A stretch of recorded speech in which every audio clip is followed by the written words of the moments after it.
In the movie, there are one moment when your characters are driving the ambulance and they put a 80s song to relax. Did you guys have any songs or any playlist that you listen before going and shoot a scene, especially for a movie like this that's so intense? Jake just reminded me that I listened to Marvin Gaye in between the takes.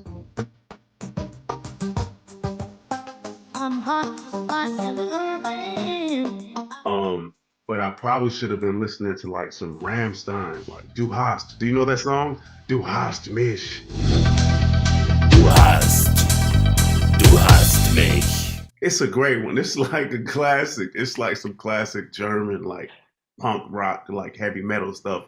Because that's what the movie feels like. But a lot of times, in order to get ready and prepped, Jake and I take off running and getting the blood pumping and jumping jacks and squats and things like that because that was the vibe of the movie.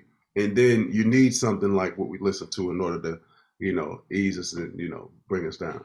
Yahya is actually himself just a very calming presence.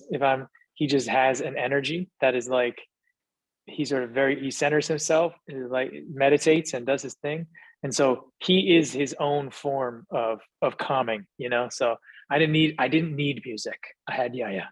I have a lot of fun, and it was a very intense movie, but I really love your character. She was very badass. How was the process to bring her to life? How much consulting for professionals in the field did you have? Yeah, I had an amazing opportunity to really talk to a bunch of people. It was just a beautiful experience. I felt a lot of responsibility of creating a role that felt realistic and multifaceted and dimensional. And, because she's a woman with agency and she knows where she's going, but she also is, vulnerable and has a lot of PTSD from being in a field that is really very conflicting for people, when you're seeing such tragedy over and over again. So she goes through a humongous arc throughout the film that I was just really honored to be part of such an interesting film and being able to bring such a beautiful character to life. Watching the movie, it feel like there are moments that you think not everyone is going to make a life of these chase cars.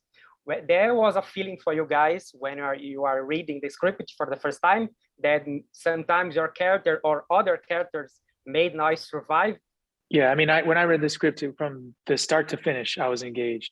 I read it I sometimes when I'm reading things have to take a break and things like that. I didn't at all in this case. I went straight through. And I think I read it straight through because it has the things that I love, which is a real relationship at the center of it. I think complicated stakes. They're not just like high stakes. They're really complicated. And I think in the end, I could see the world that Michael Bay was going to make, and I knew it was going to be huge. And I also just have always wanted to work with Michael Bay. Working with an auteur filmmaker in whatever genre is such an experience. Yeah, totally. The movie, I had that feeling while reading the script. I had that feeling while doing the movie. It's a nail biter. It's a movie that keeps you like on your toes, and it's really, you don't know what's happening, and it's so quick. And what I really liked about the script more than anything, it definitely felt like an action film, but it also still felt like a contained performance piece where the dynamic between the three of them is very interesting. And we're seeing so many hues and colors and nuances to them as individuals throughout the film. Danny going to get along with her? Is she going to get along with Will? Who's going to be friends with who? Who's going to turn? Like, how is this going to end? And I hope really that the audience feels that way while watching the movie, because it's a real like nail biter and you don't really know where it's heading towards. And that's part of the beauty of a Michael Bay movie. It's just thrilling and exhilarating. And what was working with Michael Bay? What was the most challenging scenes that you guys do? There was one in specific scene that you remember? I remember shooting inside the ambulance, our fight scene inside the ambulance. That was fun. That was fun. It was chaotic. It was obviously choreographed, but in that tight space with the excitement of the movie, with the energy, it felt very spur of the moment. It was fun. Like it was fun. Us trying to figure that out. Yeah. Like, it was like, brothers fighting, like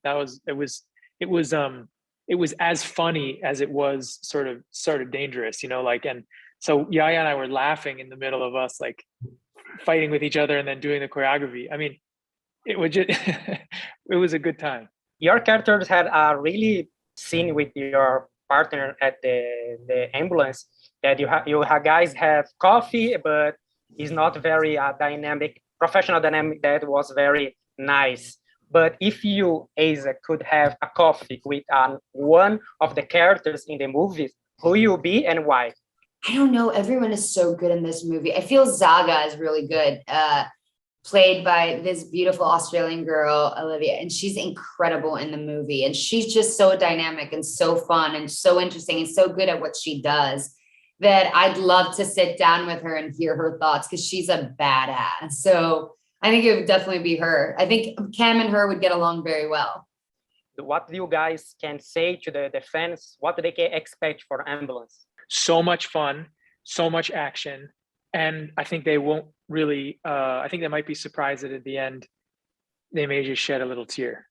Same. I mean, little baby tears. A lot of laughs, a lot of laughs in this movie. And just when you think you're comfortable, something shifts in the narrative or in the dynamic. And I think that's what exciting movies do.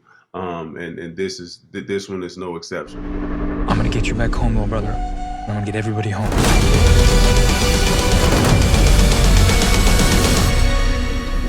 Yeah.